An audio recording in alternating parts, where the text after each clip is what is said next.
उनको पट्टे से भी मांगा गया है। मैं एक बाप कितना बर्दाश्त कर सकता हूँ और ये आप लोग समझ सकते हैं। हमारे साथ अगर ये न्याय नहीं मिला तो मैं कुछ भी करने के लिए तैयार हूँ। बहुत उल्टा सीधा धारा भी लोग लगाए हैं, जिसमें 2 बच्चे नाबालिग भी हैं। जी, मेरा नाम ओम प्रकाश वर्मा है।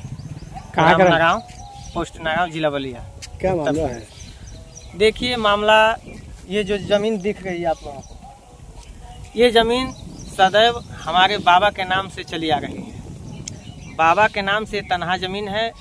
इसमें बाबा के गुजर जाने के बाद हमारे पिताजी 3 भाई थे, उन लोगों का नाम दर्ज हो गया।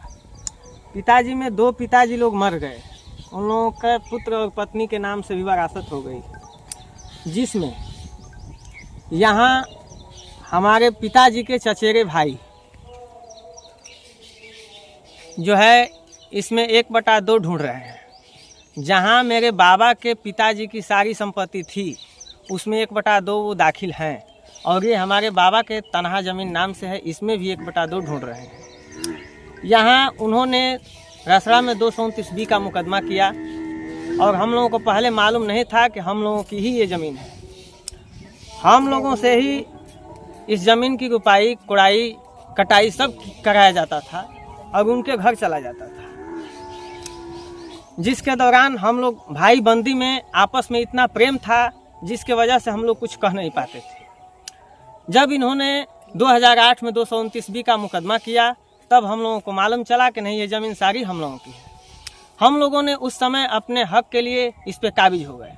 जब काबिज हो गए, 229B का मुकदमा हम लोगों ने 2, 4, 5 साल 8 साल देखा, वहाँ से कुछ नहीं हुआ। तब तक वो चोरी CRO कोर्ट बलिया SDM के पास जो है मुकदमा कर दिए। वहाँ पे हम लोग निगरानी किए। जब पता चला तो हम लोग वहाँ निगरानी करने लगे। 2015 में हम लोगों का वहाँ आदेश हो गया कि हाँ भाई, आप लोगों के नाम से है तो आप ही लोगों का होना चाहिए। जैसे उनका खारिज हो गया, हम लोगों के नाम से आदेश हो गया। उन्होंने लेकर रेन्यू यहाँ आजमगढ़ मंडल अपर आयुक्त के यहाँ ले जाकर के अपील कर दिया। वहाँ से कुछ हमसे भी मिस्टेक है कि हमारा कागज़ हमारे वकील साहब नहीं लगाए, इसके वजह से हमारे पक्ष में न होकर उनके पक्ष से वहाँ कुछ आदेश हो गए, जिसमें उनका नाम तो चढ़ा, सह खातेदार बन गए, लेकिन अंश उनका 1.5 से 2 डिसमिल चढ़ा है। हमसे यही हुआ कि इनका 1/2 का आदेश हो गया है, इसका 1/2 छोड़ दीजिए। हमने कहा कि देखिए 1/2 का आदेश तो हो गया, लेकिन अंश का अभी निर्धारित नहीं हुआ है कि कितना है। इनका 1.5 डिसमिल चढ़ा है। इस अंश को SDM साहब ने संशोधन कर दें और आकर के 1/2 काबिज करा दें। SDM साहब के यहाँ हमको 1 हफ्ता 6 दिन हमको पेशी कराई गई, जिसमें 3 दिन हमसे मुलाकात हुई SDM साहब से। सारा कागज पत्र दिखाते हुए SDM साहब ने अनदेखा कर दिया और उनके नाम से कहा यही कि उनका 1/2 का आदेश है। अंश तो सही नहीं चढ़ा है, लेकिन आदेश 1/2 है, तो हम 1/2 काबिज कराएंगे। उन्होंने थाने से मिलकर, थाना और SDM साहब दोनों आदमी आकर और यहाँ पे जो है काबिज कराए। लोग 1 दिन पहले आए थे, तो हमने बताया 7 तारीख को आए थे, 7/5/2026 को। हमने कहा कि सर, हम लोगों ने रेन्यू बोर्ड में इस मामला को अपील किया है और वहाँ पे मामला चल रहा है। इन्होंने आपत्ति भी लगाई है। अगर ये आपत्ति नहीं लगाए होते, यहाँ कुछ भी करते, तो हम उसके जिम्मेदार होते। अगर ये जाने हैं, आपत्ति लगाए हैं, वहाँ भी मामला देख लिया जाए। अगर कुछ होता है तो ठीक है, नहीं होता इनके पक्ष में हो जाता है तो ये ले लेंगे।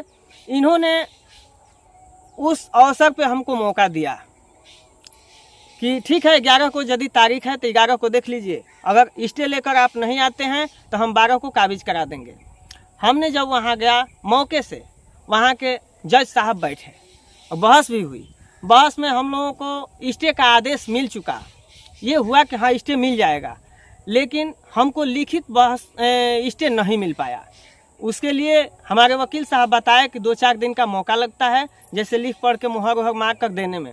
यहाँ हम SDM साहब से आकर बताए कि देखिए, ये आदेश सुरक्षित खतौनी में तो चढ़ गया है, लेकिन हमको, वो बोले कि और कोई कागज़ आपको मिला है? हमने कहा कि नहीं। तो इसका कोई मान्य नहीं, इसका मतलब कि रेन्यू बोर्ड का कोई महत्व नहीं है। इन्होंने आकर ज़बरदस्ती वहाँ हम लोग रसड़ा इनको दिखाए वो कहे कि इसका कोई महत्व नहीं, और उसके दर पश्चात 2-3 घंटे के बाद एसडीएम साहब लेखपाल कानगोई को ये भी नहीं सूचित किए कि हाँ यहाँ चलना है, बस नगांव गांव में चलना है, ये कहकर उन लोगों को बुलाया गया।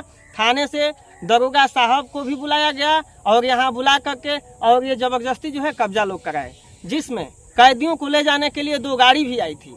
जिस दिन 7 तारीख को यहाँ हम लोग 7 को नहीं, जिस दिन ये जूनहरी हम लोग बुआई कर रहे थे उस दिन 19 तारीख को 19/4 है ना, 19/4 को हम लोग ये जूनहरी की बुआई कर रहे थे।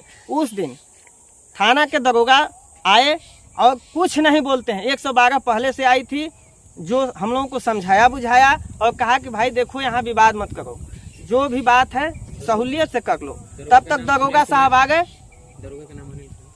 दरोगा जी अनिल कुमार थे, जो आए और गाड़ी से उतरे। हम लोगों ने वीडियो बना रहा था कि जो कोई भी आएगा सत्य कहे या असत्य कहे, हम लोगों का वीडियो साक्ष्य रहे।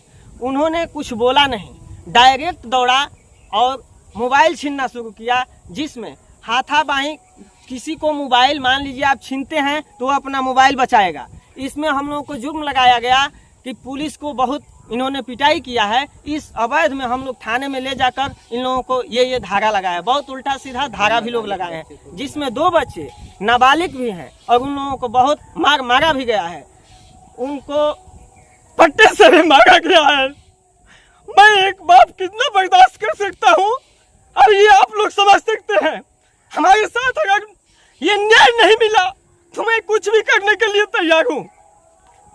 हमको सीधा न्याय मिलना चाहिए। और मेडिकल में भी धमकाया गया और मेडिकल कराते समय सिपाहियों ने धमकाया कि अभी आप लोग मेरे हाथ में हैं, यहाँ से भी हमको थाने तक ले चलना है, ले चल कर बहुत मारेंगे अगर आप लोगों ने कुछ भी कहा तो। कौन सिपाही था? अनिल कुमार दरोगा जी थे। सरवन सिपाही कोई नाम का है और कोई और आसिफ नाम का सिपाही है। सरवन नाम हम की है, बताइए यहाँ क्या कोई मर्डर हुआ था? हम अपना जो है जमीन जुताई कर रहे थे, किसी से कोई बात झगड़ा भी नहीं हुआ और डायरेक्ट ऐसा हो गया। किसके बल पे किए ये लोग काम? अब ये तो एसडीएम और थाना दोनों मिलकर हमारे विपक्षी के कहने से जो कुछ भी हुआ हो, अब यही लोग जाने कैसे क्या किए हैं।